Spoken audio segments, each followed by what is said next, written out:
Thanksgiving had barely begun when Iris leaned back in her chair, twirled her wine, and said loud enough for the whole table to catch it. Still single. Lotus. At 34, that's rough. No whisper, no hesitation. A clean, deliberate strike. Mom froze. Dad stared at his plate. No one defended me again. I set my fork down, feeling years of swallowed hurt settle into something sharper. I wouldn't worry about me, I said. I'm married. The room went silent. Even the old hallway clock seemed to stop. They didn't know it yet, but that one sentence was about to tear our family wide open. I grew up in that house. Same creaking floors, same framed photos lining the hallway, same pine-scented candles. My mother lit every holiday, as if smell alone could convince people we were a picture-perfect family. But perfection only works from a distance. Once you got close, you could see the cracks, the way conversations always tilted toward Iris, the way Dad shrank whenever conflict approached, the way Mom's eyes softened only when her younger daughter walked into the room. I used to think I imagined it. Kids tell themselves stories to survive the imbalance. But somewhere between my 20s and my 30s, the pattern sharpened. Every milestone of mine was quietly minimized, while every milestone of Iris's became a family production.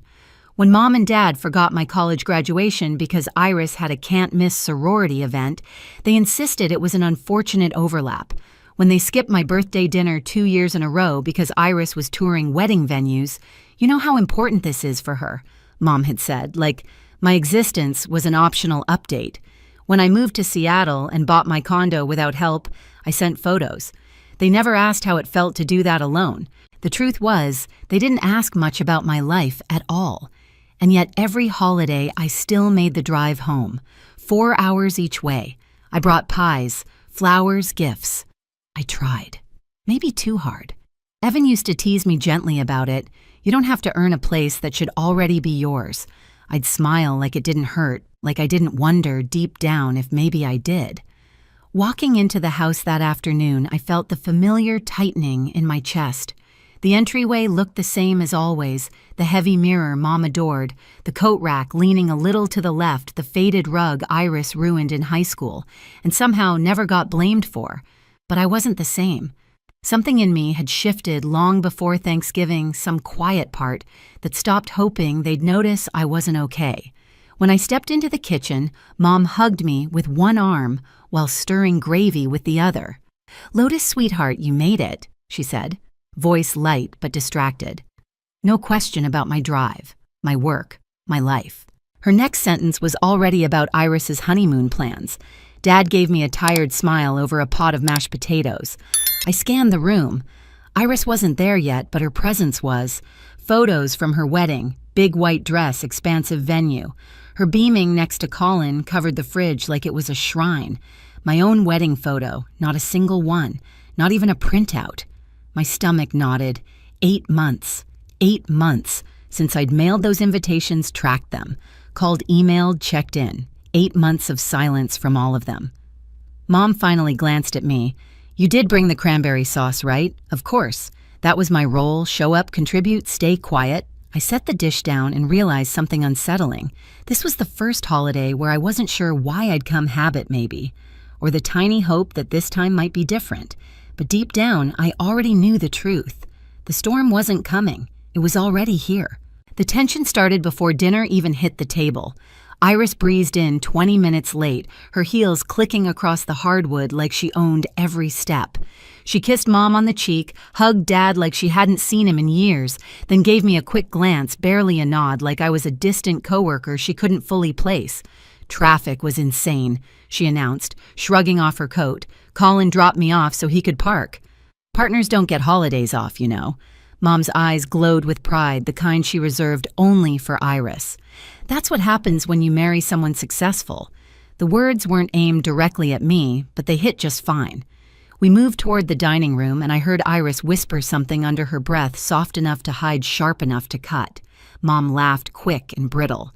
Dad cleared his throat in that familiar way, the one that meant he'd heard something he wouldn't address. By the time we sat down, the hierarchy was already set, Iris front and center me as background noise.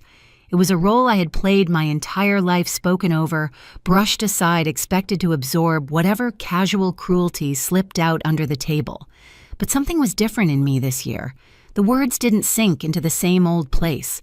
They hovered unsettled, like they were looking for somewhere new to land. Mom launched into a fresh recap of Iris's wedding. She never tired of reliving it. The venue had a wait list, but Iris found a way. And the flowers, oh Lotus, you should have seen them, breathtaking. I had seen them twice, online, alone. Then Iris smirked, swirling her wine. Yeah, it was perfect. Everything went exactly the way it should. Honestly, I don't know how we'd top it. A beat. Not that anyone's competing. My jaw tightened. It was always like this. Every achievement of hers elevated, every part of me minimized. Flashbacks hit me in quick cuts, Mom leaving my 8th grade recital early to pick up Iris from practice. Dad missing my scholarship dinner because Iris needed help with a project. Birthdays, graduations, milestones, all swallowed by Iris's orbit. And the worst part, I used to excuse it. I used to believe that maybe they didn't mean it. But tonight, watching Iris's smile sharpen each time our parents laughed, I felt the truth settle. She wasn't careless. She was deliberate. And as she clinked her glass eyes glittering with the comfort of being untouchable, I knew she was heading somewhere. A jab was coming. And this time, I wasn't the same girl who would just swallow it. Dinner should have been ordinary, dry turkey, overcooked beans, Mom fussing with the gravy like she could fix the entire family by whisking harder. But the air had weight to it, a heaviness that made every clink of silverware sound louder than it should. I sat at my old spot across from Iris, the seat I'd taken my whole life, the seat where I learned to make myself smaller. Colin finally arrived and slipped into the chair beside her. He gave me a polite smile, the type people offer when they don't know whether to greet you or ignore you. Iris leaned into him immediately. Her voice bright and theatrical, an audience of 4 was enough for her to perform. As plates were passed around, Mom kept steering the conversation back to Iris, her honeymoon stories, her new place, her holiday travel plans. Dad nodded along, occasionally adding a quiet, like he couldn't risk choosing the wrong moment to speak. Then Iris turned her attention to me. So she said casually, spearing a piece of turkey, Lotus. Her tone stretched. My name sweetened it until it turned sour. At 34, still being single. Is that a choice now? Mom inhaled sharply. Colin put down his fork. Even Dad looked up. I felt the comment hit, but not the way she intended. It struck something solid this time, something long past boiling. I wiped my fingers on the napkin and looked at her fully. That's interesting, I said softly. Why do you assume I'm single? Iris blinked, thrown off for a second. Well, are you not? The room paused, waiting. I heard the clock in the hallway ticking unevenly like it wasn't sure it wanted to keep going. I set my napkin down. I'm married. Silence. Complete paralyzing silence. Mom's spoon froze midair. Dad's jaw tensed. Colin stared at Iris like waiting for direction. But Iris, she laughed. A quick patronizing sound. Right, married, sure. To who I didn't answer her. I didn't need to. What mattered wasn't her disbelief, it was that I had finally said it out loud, in the one place where they'd never expected me to have anything worth announcing. Mom leaned forward, her voice low. Lotus, darling, if you were married, you would have told us. I did, I replied. No, honey, you didn't. I did. I repeated calmer this time. 8 months ago. Their faces fell in sequence confusion. First, then denial, then something sharper, fear. Iris scoffed, masking her tightening shoulders. Come on, we never got anything. Not an invite, not a call, nothing. I held her gaze. You didn't get them because someone made sure you wouldn't. Her smirk twitched. Excuse me? Mom's voice trembled. What are you implying, Lotus? I didn't answer her either. Instead, I reached for my phone, sliding it slowly onto the table like placing a card in the middle of a poker game. Iris's hand went rigid around her wine glass.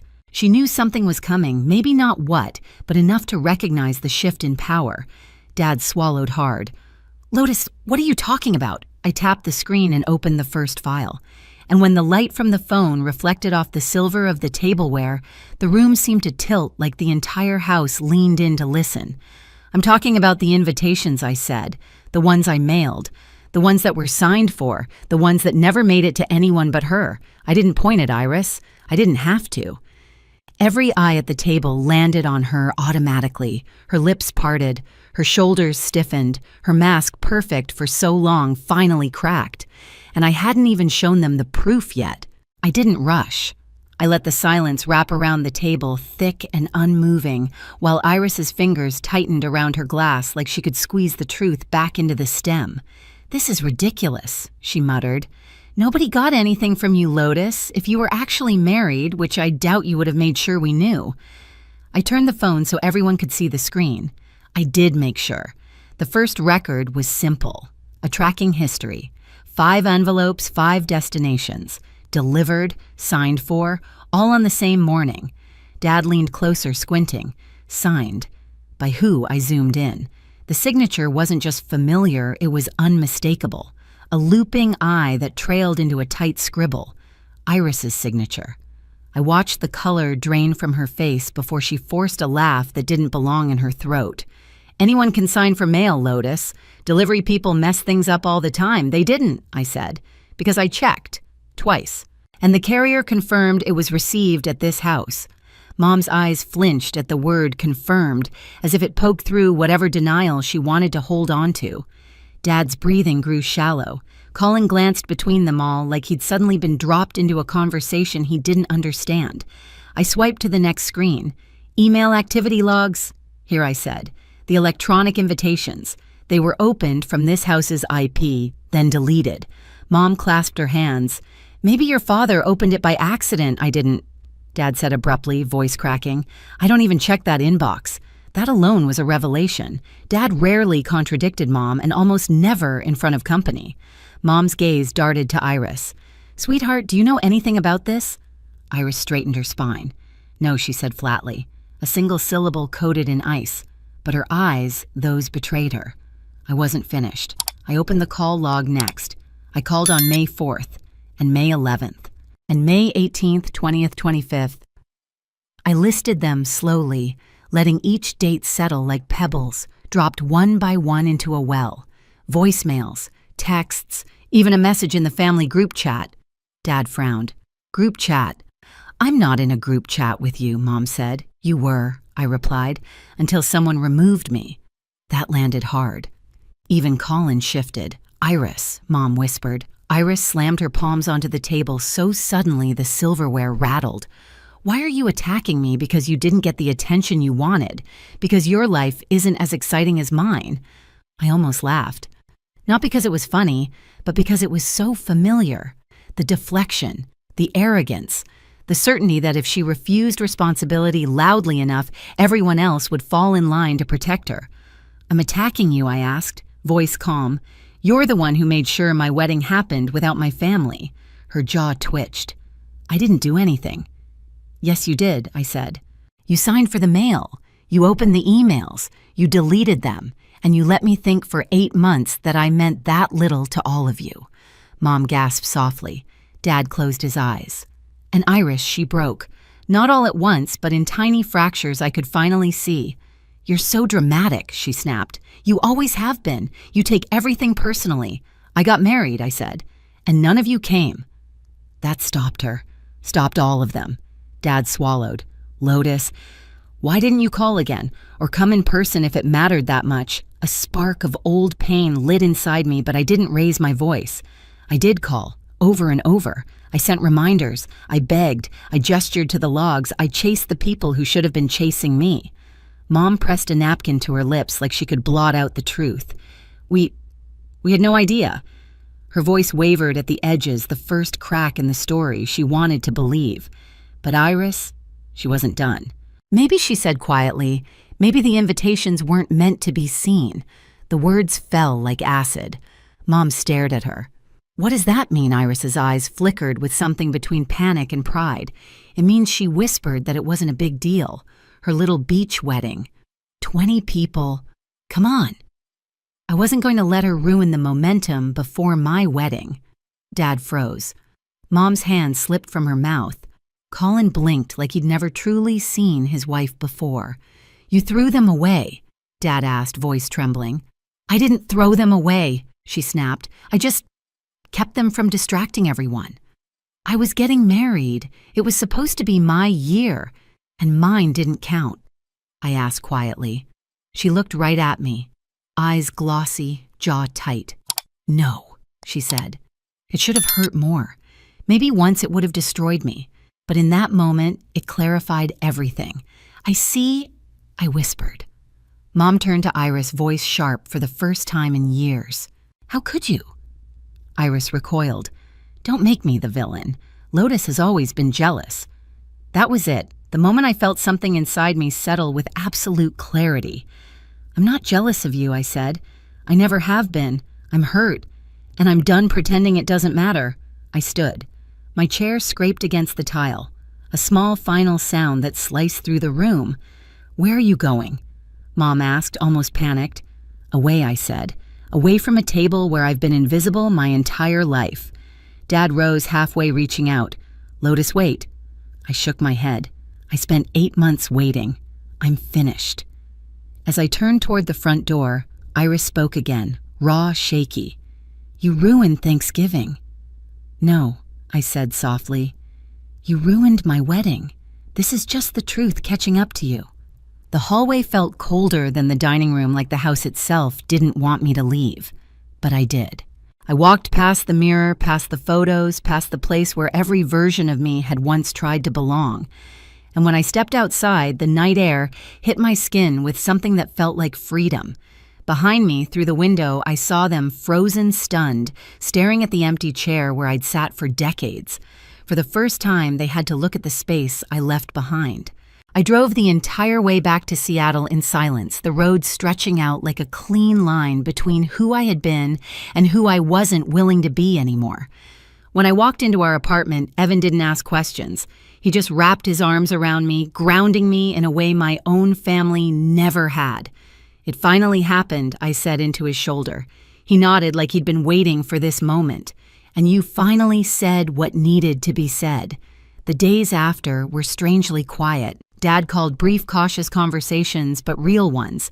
He didn't defend, Iris didn't rewrite anything. He just listened. It was new, unsteady, but new. Iris emailed. A long, apologetic message that sounded like therapy had pressed honesty out of her. I read it, but didn't reply. Healing wasn't a door I could walk through on command. Mom stayed silent. And for once, her silence didn't tear me apart. It clarified things. Evan's family invited us over for their Thanksgiving the next day. Laughter filled the house. People asked about my work, my life. They saw me. And as I sat at their table, I realized something almost frighteningly simple. This felt like home. In the weeks that followed, the ache softened into something I could finally set down. Not forgiveness, not yet, but clarity. I wasn't the forgotten daughter anymore. I was someone who chose her own peace, her own family, her own life. And that choice felt steadier than anything I'd ever begged my parents for. If you've ever had to walk away to protect your heart, you're not alone. Tell me where you're listening from and share your story below. And if this one stayed with you, hit subscribe so you don't miss the next.